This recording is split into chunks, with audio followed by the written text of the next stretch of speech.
Hello all, welcome to another video of മർഹബ. ഇന്ന് നമ്മൾ സംസാരിക്കാൻ പോകുന്ന സബ്ജക്റ്റിനെ കുറിച്ച് നിങ്ങൾക്ക് ചെറിയൊരു ധാരണ കിട്ടിക്കാണും ടൈറ്റിലിൽ നിന്ന്. കേളി ഹെയറിനെ ബേസ് ചെയ്തിട്ടുള്ള ടിപ്സ്, ട്രിക്സ്, മെയിൻ്റനൻസ് ആൻഡ് റുട്ടീനെ കുറിച്ചാണ് നമ്മൾ ഇന്ന് സംസാരിക്കാൻ പോകുന്നത്. ഫസ്റ്റ് ആൻഡ് ഫോർമോസ്റ്റ് നമ്മളിപ്പോൾ ചെയ്യാൻ പോകുന്ന ഒരു കാര്യം എന്ന് വെച്ചാൽ നമ്മുടെ മുടീനെ അനലൈസ് ചെയ്യുക എന്നുള്ളതാണ്. അനലൈസ് ചെയ്യുക എന്ന് വെച്ചാൽ നമ്മുടെ സ്കിന്ന് പോലെ തന്നെ മുടിക്കും കുറേയധികം തരങ്ങളുണ്ട്. ആസ് ഇൻ 1 to 4 വരെയാണ് അതിൻ്റെ ഷേപ്പിനനുസരിച്ച് ഡിവൈഡ് ചെയ്തിരിക്കുന്നത്. പിന്നെ 2-3 ടേംസ് ഉണ്ട്, ഡെൻസിറ്റി, പൊറോസിറ്റി എന്നൊക്കെ പറഞ്ഞിട്ട്. അപ്പം ഷേപ്പിനനുസരിച്ച് നോക്കുവാണെങ്കിൽ നിങ്ങൾക്ക് കാണാം, ഈ ഒരു ചാർട്ടിൽ നോക്കുമ്പം 1 പറയുന്നത് വളരെ സ്ട്രെയിറ്റ് ആയിട്ടുള്ളൊരു ഹെയറാണ്. 2 പറയുന്നത് ഒരു വേവി ടെക്സ്ചറാണ്, ആസ് ഇൻ എൻ്റെ മുടിയൊക്കെ കണക്കിരിക്കും. പിന്നെ 3 പറയുന്നത് പ്രോപ്പർ കേളി ഹെയറാണ്. 4 പറയുന്നത് ആഫ്രോ ബേസ്ഡ് ആയിട്ടുള്ളത്, ബേസിക് ഒരു കോയിലി ഹെയർ എന്നൊക്കെ വേണേൽ പറയാം. ഇന്ന് നമ്മൾ ബേസിക്കലി ടച്ച് ഓൺ ചെയ്യാൻ പോകുന്ന സബ്ജക്റ്റ് 3 എന്ന് പറയുന്ന ടൈപ്പാണ്. കാരണം അതാണ് പ്രോപ്പർ കേളി ഹെയർ. പിന്നെ 2C വേണമെങ്കിലും നമുക്ക് കൺസിഡർ ചെയ്യാം. ഈ കേളി ഹെയർ ഉണ്ടാവാനുള്ള കാരണം എന്താണെന്ന് വെച്ച് കഴിഞ്ഞാൽ നമ്മളുടെ ഫോളിക്കിൾസിൻ്റെ ഒരു ഓറിയൻറ്റേഷൻ അനുസരിച്ചാണ്. അതൊരു ഏസിമെട്രിക്കൽ അല്ലെങ്കിൽ ഓവൽ രീതിയിലൊക്കെയാണ് അതിൻ്റെ ഓറിയൻറ്റേഷൻ വന്നിരിക്കുന്നതെങ്കിൽ അങ്ങനെയാണ് നമ്മളുടെ ഹെയറിൻ്റെ ഷേപ്പും അങ്ങനെയായി പോകുന്നത്. നമ്മളുടെ സ്കാൽപ്പ് നാച്ചുറലി നമ്മളുടെ മുടിയിൽ സീബം പ്രൊഡ്യൂസ് ചെയ്യും, സോ ദാറ്റ് നമ്മളുടെ മുടി കുറേ കൂടെ മോയ്സ്ചേർഡ് ആയിട്ടിരിക്കും. പക്ഷെ കേളി ഹെയറിൽ ഇത്രയധികം കോയിൽസ് ഉള്ളതുകൊണ്ട് നമ്മളുടെ മുടി ഇങ്ങനെ കോയിലി ആയിട്ടിരിക്കുന്നതുകൊണ്ട് അത് സ്കാൽപ്പിൽ നിന്ന് എൻഡ് വരെ ട്രാവൽ ചെയ്യാൻ പാടാം. അതുകൊണ്ടാണ് കൂടുതലും ഈ എൻഡ്, കേളി ഹെയറിൻ്റെ എൻഡ് എന്ന് പറഞ്ഞു കഴിഞ്ഞാൽ വളരെയധികം ഫ്രിസി ആയിട്ട് കാണപ്പെടുന്നതിൻ്റെ കാരണം ഇതാണ്. അതിന് അപ്രോപ്രിയേറ്റ് ആയിട്ടുള്ള മോയ്സ്ചർ സ്കാൽപ്പിൽ നിന്ന് കിട്ടുന്നില്ല. അപ്പോൾ അതിന് ചെയ്യേണ്ടത് എന്താണെന്ന് വെച്ച് കഴിഞ്ഞാൽ നമ്മൾ എക്സ്റ്റേണലായിട്ട് ഇതിന് മോയ്സ്ചർ ഇട്ട് കൊടുക്കണം. ഇത് മനസ്സിലാക്കിയതിന് ശേഷം അടുത്ത ഒരു കാര്യം എന്ന് വെച്ച് കഴിഞ്ഞാൽ ഡെൻസിറ്റിയാണ്. ഡെൻസിറ്റി എന്ന് വെച്ച് കഴിഞ്ഞാൽ നിങ്ങളുടെ മുടി വകുപ്പെടുക്കാതെ നോക്കുമ്പോൾ സ്കാൽപ്പ് കാണാൻ ഒക്കുന്നുണ്ടോയെന്ന്. സ്കാൽപ്പ് കാണാൻ ഒക്കുന്നില്ലെങ്കിൽ നിങ്ങൾക്ക് ഹൈ ഡെൻസിറ്റിയാണ് മുടിക്ക്. പിന്നെ ലോ ഡെൻസിറ്റി എന്ന് പറയുമ്പോൾ വകുപ്പ് എടുക്കാതെ തന്നെ നിങ്ങൾക്ക് സ്കാൽപ്പ് കാണാൻ ഒക്കുന്നുണ്ടെങ്കിൽ, ഇതുപോലെ ഇവിടുത്തെ ഈ സ്കാൽപ്പ് വകുപ്പെടുക്കാതെ നിങ്ങൾക്ക് കാണാൻ ഒക്കുന്നുണ്ടെങ്കിൽ നിങ്ങളുടെ ഡെൻസിറ്റി കുറവാണെന്ന് പറയാം. വേറൊരു കാര്യം പൊറോസിറ്റിയാണ്. പൊറോസിറ്റി എന്ന് വെച്ച് കഴിഞ്ഞാൽ നമ്മളുടെ മുടി എത്രത്തോളം മോയ്സ്ചറിനെ ട്രാപ്പ് ചെയ്യാനുള്ള കഴിവുണ്ടെന്ന്. അത് മുടീൻ്റെ സർഫസിൽ കുറേ പോഴ്സ് ഉണ്ട്. ഈ പോഴ്സാണ് മോയ്സ്ചറിനെ ട്രാപ്പ് ചെയ്യുന്നത്. നിങ്ങളുടെ പൊറോസിറ്റി അറിയണമെന്നുണ്ടെങ്കിൽ ഒരു ഗ്ലാസ്സിൽ വെള്ളം എടുക്കുക, ഇച്ചിരി മുടി എടുക്കുക, ഓക്കെ, എന്നിട്ട് അതിനെ ആ വെള്ളത്തിലേക്ക് ഫ്ലോട്ട് ചെയ്യിപ്പിക്കുക. ഒരു 2 മിനിറ്റിന് ശേഷം നോക്കുമ്പം മുടി ഫ്ലോട്ട് ചെയ്ത് കിടക്കുകയാണെങ്കിൽ നിങ്ങളുടെ മുടിക്ക് ലോ പൊറോസിറ്റിയാണ്. അത് സിങ്ക് ചെയ്യുകയാണെങ്കിൽ അതിന് ഹൈ പൊറോസിറ്റിയാണ്.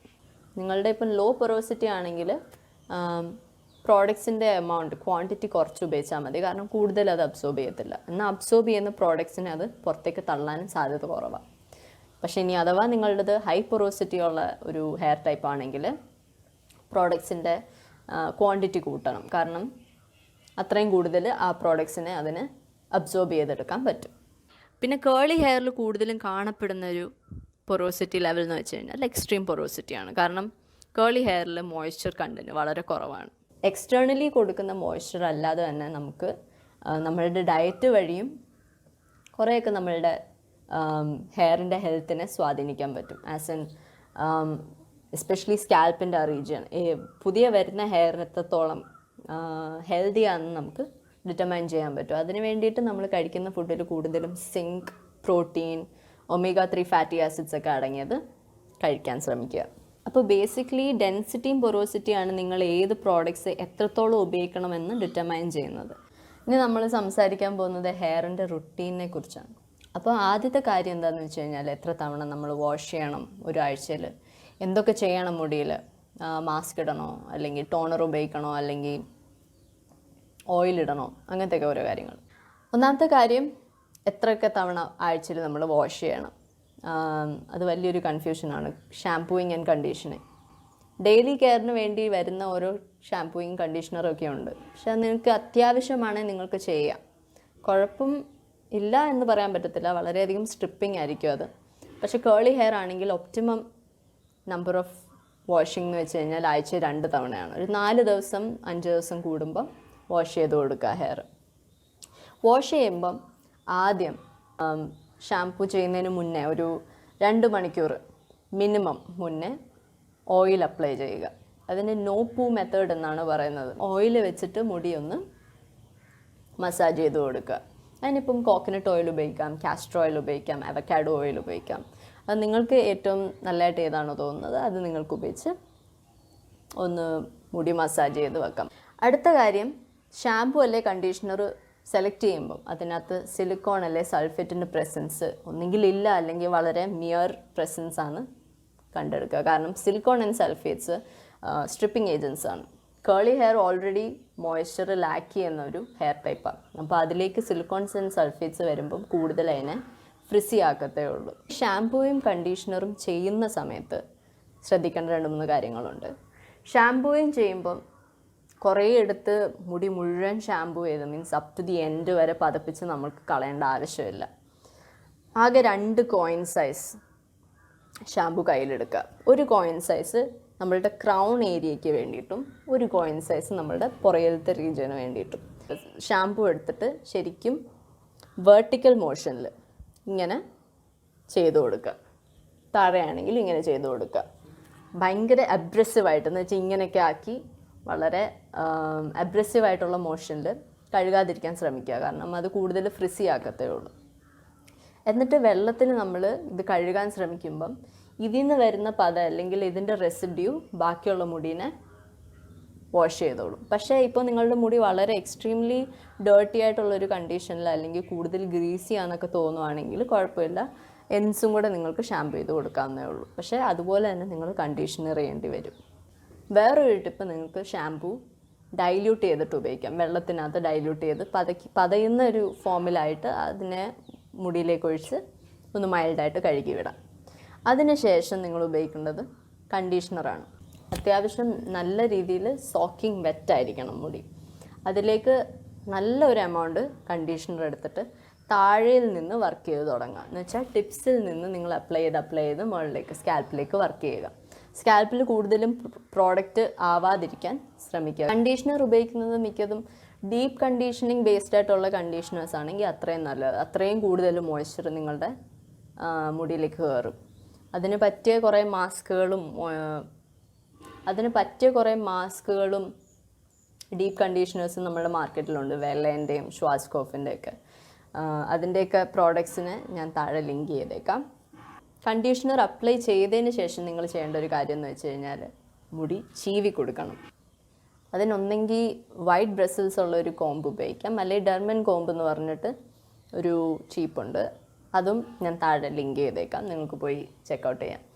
അപ്പോൾ കണ്ടീഷനിങ്ങിന് ശേഷം അത് വെച്ചൊന്ന് ചീവി കൊടുക്കുക. ഈ സമയത്ത് നിങ്ങൾ ചീവുവാണെങ്കിൽ അത്രയും ഒപ്റ്റിമമാണ്. കാരണം നിങ്ങളുടെ മുടി ബ്രേക്ക് ചെയ്യാനുള്ള സാധ്യതയൊക്കെ കുറവാണ്. കാരണം മുടി അത്രയും സ്ലിപ്പറി ആയിട്ടിരിക്കുന്ന ഒരു കണ്ടീഷനിൽ മുടി ബ്രേക്ക് ചെയ്യത്തില്ല.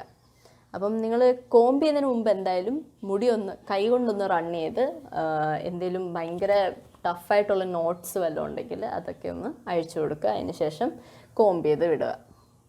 അതിനുശേഷം നിങ്ങൾ ചെയ്യേണ്ടതാണ് സ്ക്രഞ്ചിങ് എന്ന് പറയുന്നൊരു മെത്തേഡ്. സ്ക്രഞ്ചിങ് എന്ന് പറയുന്ന മെത്തേഡാണ് നിങ്ങളുടെ മുടീനെ ഇൻടാക്റ്റായിട്ട് അതിൻ്റെ ഷേപ്പിലേക്ക് റീറ്റെയിൻ ചെയ്യാൻ സഹായിക്കുന്നത്. അത് പ്രത്യേകിച്ചൊന്നുമില്ല, അതിൻ്റെ പേരിൻ്റെ കണക്ക് തന്നെ മുടീനെ താഴേന്നെടുത്ത് മുകളിൽ കൊണ്ടുപോയി നല്ലതായിട്ട് സ്ക്രഞ്ച് ചെയ്ത് കൊടുക്കുക. ഇങ്ങനെ വെച്ച് കൊടുക്കുക. ഓക്കെ, നിങ്ങൾ കണ്ടീഷണർ ഇട്ടേക്കുന്ന മുടിയിൽ നല്ലവണ്ണം വെള്ളം ഉണ്ടായിരിക്കുമല്ലോ. അപ്പം ഈ മുടിയും കണ്ടീഷണറും ഉൾപ്പെടെ എടുത്ത് സ്ക്രഞ്ച് ചെയ്യുന്നതിന് ശേഷം ഇവിടെ ഇങ്ങനെ പ്രസ് ചെയ്ത് കൊടുക്കുക. ഇതിനെ സ്ക്വിഷ് ചെയ്യുക എന്നാണ് പറയുന്നത്. അപ്പം 2-3 തവണ പൾസേറ്റ് ചെയ്ത് സ്ക്വിഷ് ചെയ്ത് കൊടുക്കുമ്പോൾ ആ പ്രോഡക്റ്റ് അവിടുന്ന് ഇങ്ങനെ യൂസ് ചെയ്ത് പോകും. ഈ ഒരു മെത്തേഡ് ചെയ്യുന്നത് മുടീൻ്റെ ആ ഒരു ടെക്സ്ചർ അല്ലെങ്കിൽ അതിൻ്റെ ഒരു ടൈപ്പിനെ റീറ്റെയിൻ ചെയ്യാൻ വേണ്ടിയിട്ടാണ്. ഇതിന് ശേഷം നിങ്ങളൊരു 70 to 80% കഴുകി കളയുക. എന്ത് കണ്ടീഷണർ മുടിയിൽ നിന്ന് കംപ്ലീറ്റ് കഴുകി കളയേണ്ട. കാരണം അത് ഇച്ചിരി പ്രോഡക്റ്റ് ബാക്കിയിരിക്കുന്നത് നല്ലതാണ് മുടീൻ്റെ ആ ഒരു സ്മൂത്ത്നെസ്സിനൊക്കെ വേണ്ടിയിട്ട്. ഷവറിങ് ചെയ്തതിന് ശേഷം ലീവ് ഇൻ കണ്ടീഷണർ അപ്ലൈ ചെയ്യുക. ലീവ് ഇൻ കണ്ടീഷണർ അപ്ലൈ ചെയ്യുന്ന എന്തിനാണെന്ന് വെച്ച് കഴിഞ്ഞാൽ അത്രയും അധികം മോയ്സ്ചർ മുടിയിലേക്ക് കയറും. അത് വളരെ ഇമ്പോർട്ടൻ്റ് ആയിട്ടുള്ളൊരു സ്റ്റെപ്പാണെന്ന് വേണമെങ്കിൽ പറയാം. ലീവ് ഇൻ കണ്ടീഷണർ തന്നെ മിൽക്കിൻ്റെ ഫോമിൽ, മൂസിൻ്റെ ഫോമിൽ, ക്രീമിൻ്റെ ഫോമിൽ, ബട്ടറിൻ്റെ ഫോമിലൊക്കെ കിട്ടുന്നുണ്ട്. അത് നിങ്ങളുടെ ഒരു മുടീൻ്റെ ഡെൻസിറ്റിക്ക് അനുസരിച്ച് അപ്ലൈ ചെയ്ത് കൊടുക്കുക. കൂടുതൽ ഡെൻസിറ്റി ഉള്ള മുടിയാണെങ്കിൽ ഇച്ചിരി കൂടെ തിക്കായിട്ടുള്ള പ്രോഡക്റ്റ് ഉപയോഗിക്കുകയാണെങ്കിലും കുഴപ്പമില്ല. പക്ഷേ ഡെൻസിറ്റി കുറഞ്ഞ മുടിയിൽ തിക്കായിട്ടുള്ള പ്രോഡക്റ്റ് ഉപയോഗിക്കുകയാണെങ്കിൽ മുടി ഫ്ലാറ്റൻ ചെയ്യാൻ സാധ്യതയുണ്ട്. ഫ്ലാറ്റൻ എന്ന് വെച്ച് കഴിഞ്ഞാൽ ഇങ്ങനെ പതുങ്ങി സ്കാൽപ്പിലേക്ക് ഒട്ടിക്കിടക്കാനുള്ള സാധ്യതയുണ്ട്. അപ്പം ഡെൻസിറ്റിക്ക് അനുസരിച്ച് കൺസിസ്റ്റൻസി കൂടിയതും കുറഞ്ഞതുമായിട്ടുള്ള പ്രോഡക്റ്റ് ചൂസ് ചെയ്ത് നിങ്ങൾ അപ്ലൈ ചെയ്യുക. ഈ ലീവ് ഇൻ കണ്ടീഷണർ ഇട്ടതിന് ശേഷവും സ്ക്രഞ്ച് ചെയ്യുക. അപ്പോൾ ഓരോ മോയ്സ്ചറൈസിങ് പ്രോഡക്റ്റ് ഇട്ടതിന് ശേഷവും സ്ക്രഞ്ച് ചെയ്യുക എന്നുള്ളത് ഒരു പോയിൻ്റായിട്ട് നിങ്ങൾ കൂട്ടിക്കൊള്ളുക. നിങ്ങൾ അടുത്ത് ചെയ്യേണ്ടത് ഒന്നെങ്കിൽ മൈക്രോ ഫൈബറുള്ള ടവൽ അല്ലെങ്കിൽ തോർത്തായാലും മതി. തോർത്ത് കോട്ടൺ ആയതുകൊണ്ട് കുഴപ്പമില്ല. ഏതെങ്കിലും ഒരു നൈസ് മെറ്റീരിയൽ എടുത്തിട്ട് മുടീനെ ഒന്നുകൂടെ ഒന്ന് സ്ക്രഞ്ച് ചെയ്ത് കൊടുക്കുക. എന്ന് വെച്ച് കഴിഞ്ഞാൽ ആ മെറ്റീരിയൽ വെച്ചിട്ട് നമ്മളൊന്ന് മുടീനെ ഇങ്ങനെ ഒന്ന് സ്ക്രഞ്ച് ചെയ്ത് കൊടുക്കുക. അല്ലാതെ മുടീനെ എടുത്ത് ഈ ഒരു മോഷൻ അത് വളരെ അബ്രേസീവാണ്, അതങ്ങനെ ചെയ്യരുത്. മുടീൻ്റെ ടെക്സ്ചറിനെ ശരിക്കും അത് ബാധിക്കും. ഓവർ ടൈം അത് ശരിക്കും ബാധിക്കുന്ന ഒരു കാര്യമാണ്. അപ്പം അങ്ങനെ ചെയ്യാതെ വെറുതെ സ്ക്രഞ്ച് ചെയ്ത് കൊടുക്കുക. അതിനുശേഷം നമ്മൾ സാധാ തോർത്ത് കെട്ടി വെക്കുന്ന കണക്ക് തന്നെ കെട്ടി വെക്കുക. പക്ഷേ അത്രയും വലിച്ച് കെട്ടരുത്, വളരെ ലൂസായിട്ട് കെട്ടി വെക്കുക. ഒരു 70-60% ഒക്കെ ഉണങ്ങിയതിന് ശേഷം മുടി വെറുതെ ലീവ് ചെയ്ത് ഇടുക. ഇനിയാണ് നിങ്ങൾ ജെൽ അല്ലെങ്കിൽ സ്റ്റൈലിംഗ് ജെല്ലൊക്കെ ഉപയോഗിക്കേണ്ടത്. സ്റ്റൈലിംഗ് ജെല്ല് കയ്യിലേക്ക് എടുക്കുക. ഒരു വലിയ എക്സ്ട്രീം എമൗണ്ട് ഒന്നും എടുക്കണ്ട. അത്യാവശ്യം ഒരു 2 കോയിൻ സൈസ് എടുത്ത് ശരിക്കും കയ്യിലേക്ക് ഒന്ന് വാം ചെയ്ത് കൊടുത്തതിന് ശേഷം മുടിയിലേക്കൂടെ ചെറുതായിട്ടൊന്ന് റൺ ചെയ്ത് കൊടുക്കുക.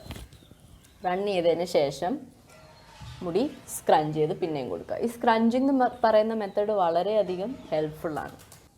ഈ പ്ലോപ്പിംഗ്, ഷ്രിങ്ക്ലിംഗ് എന്നൊക്കെ പറഞ്ഞിട്ട് 2-3 മെത്തേഡ് ഉണ്ട്. അതിൻ്റെ ഒന്നും അത്രയും അത്യാവശ്യമില്ല. അതൊക്കെ കൂടുതലും ടൈം കൺസ്യൂമിങ് ആയിട്ടുള്ള മെത്തേഡ്സാണ്. എന്നിട്ട് ആ മുടി അങ്ങ് എയർ ഡ്രൈ ചെയ്യട്ടെ, അതാണ് ഏറ്റവും നല്ലത്. അല്ല അഥവാ ഇനി എന്തെങ്കിലും എമർജൻസി ഉണ്ടെന്നുണ്ടെങ്കിൽ ഒരു ഡിഫ്യൂസർ ഉപയോഗിച്ചാൽ മതി. ഇവഞ്ച്വലി ഡ്രൈ ഔട്ട് ആകുമ്പം വളരെ ഭംഗിയായിട്ട് തന്നെ നടക്കും. എന്നിട്ട് പിന്നെ ചെയ്യേണ്ടത് നിങ്ങളുടെ മുടിയിലുള്ള ഓരോ റിംഗ്ലെറ്റിനെ എടുത്ത്, റിംഗ്ലെറ്റ് എന്ന് വെച്ച് കഴിഞ്ഞാൽ ഓരോ കട്ട ഹെയർ എടുത്തിട്ട് അതിനെ ഒന്ന് സെപ്പറേറ്റ് ചെയ്ത് കൊടുത്താൽ മതി. കോംബ് ചെയ്യരുത്. കോംബ് ചെയ്ത് കഴിഞ്ഞാൽ ആ മുടീൻ്റെ മുഴുവൻ ടെക്സ്ചർ പോയി കിട്ടും. എന്നിട്ട് അതിനെ അതിൻ്റേതായ വഴിക്ക് വിടുക. ഈ 4 ദിവസം നിങ്ങൾ ഇനിയിപ്പം ഷാംപൂ ചെയ്യാത്ത സ്ഥിതിക്ക് അല്ലെങ്കിൽ മുടി കഴുകാത്ത സ്ഥിതിക്ക് ചെയ്യേണ്ട എന്താണെന്ന് വെച്ച് കഴിഞ്ഞാൽ ഒരു ലീവ് ഇൻ കണ്ടീഷണർ വാങ്ങുക. അല്പം സ്വല്പം മുടിയിൽ നല്ലതായിട്ട് വെള്ളം ചേർത്തതിന് ശേഷം ഈ ലീവ് ഇൻ കണ്ടീഷണർ മാത്രം ഒന്ന് തേച്ച് കൊടുക്കുക. എന്നിട്ട് പിന്നെയും സ്ക്രഞ്ച് ചെയ്ത് കൊടുക്കുക. ഇങ്ങനെ ചെയ്യുമ്പോൾ ഒരു 4-5 ദിവസത്തേക്ക് നിങ്ങളുടെ മുടി ഒരേ കണക്ക് തന്നെ ഗ്യാദർ ചെയ്ത് കിടക്കും. അടുത്ത കാര്യം പറയാനുള്ളത്, നിങ്ങളിനി കിടക്കുമ്പോഴും അല്ല എവിടെയെങ്കിലുമൊക്കെ പോകണമെന്നുള്ളപ്പം എങ്ങനെ മുടി കെട്ടുമെന്നുള്ളതാണ്.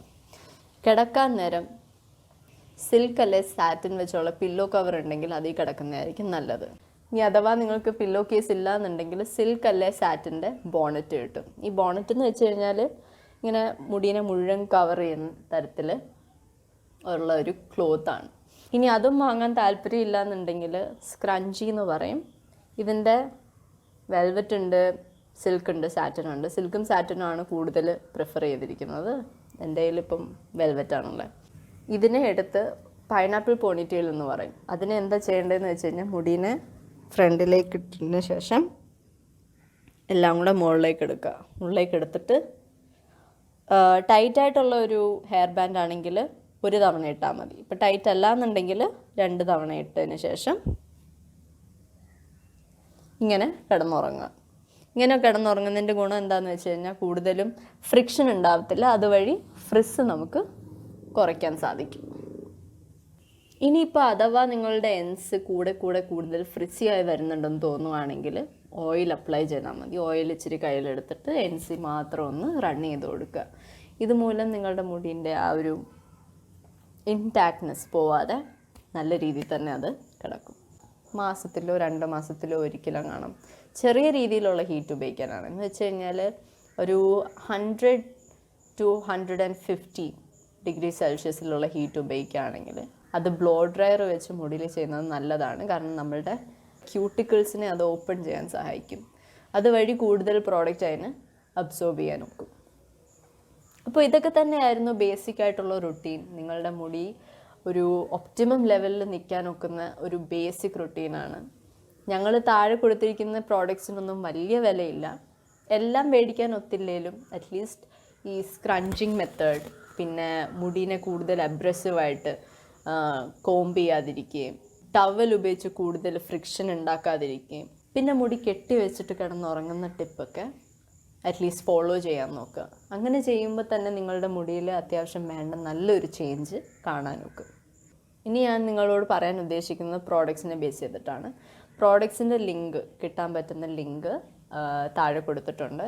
ഞാൻ ഇന്ത്യയിലുള്ള അവൈലബിലിറ്റി വെച്ചിട്ടാണ് പറഞ്ഞേക്കുന്നത്. ഇത്രയധികം പോയിൻറ്റ്സ് പറഞ്ഞതിന് ശേഷം നമ്മൾ നമ്മളുടെ വീഡിയോൻ്റെ എൻഡിലേക്ക് എത്തിയേക്കാണ്. It was a very long video. പക്ഷേ അത്യാവശ്യം എല്ലാവരും അറിഞ്ഞിരിക്കേണ്ട കുറേ പോയിൻറ്റ്സ് പറയാനൊത്ത് എന്ന് എനിക്ക് തോന്നുന്നു. അപ്പോൾ next time you are going to wash your hair, treat it like a baby. വളരെയധികം കെയറോടും നല്ലൊരു കൺസിഡറേഷനോടും ഹെയർ കെയർ നിങ്ങൾ പേഴ്സണലി എടുക്കുക. ഈ സീരീസിന് നിങ്ങൾക്കിനി വേറെ വീഡിയോ സജഷൻസ് ഉണ്ടെങ്കിൽ please go ahead and comment down below. നമ്മളത് കൺസിഡർ ചെയ്ത് പുതിയ വീഡിയോസ് ഇറക്കുന്നതായിരിക്കും. Until then, have a nice day. By.